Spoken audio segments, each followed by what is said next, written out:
অনেক দিন ধরে কোনো কিছুর সাথে জড়িত থাকলে সেটা একটু স্পেশাল হয়। যেমন এই গেমটা, অনেক আগ থেকে এই গেমটা পছন্দ করি।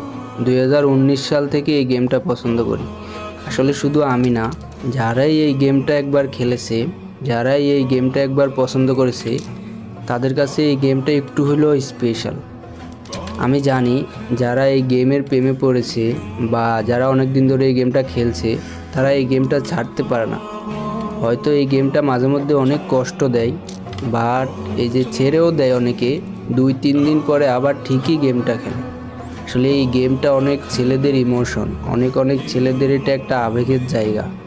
যারা ক্যারাম লাভার আছে, যারা রেগুলার ক্যারাম খেলে, তারাই হয়তো এই বিষয়টা বুঝতে পারবে যে এই গেমটা কতটুকু আবেগের জায়গা। এই গেমটা আমাদের খারাপ লাগলেও খেলি, ভালো লাগলেও খেলি, দিন শেষে এটা আমাদের একটা অনুভূতি, এটা একটা আমাদের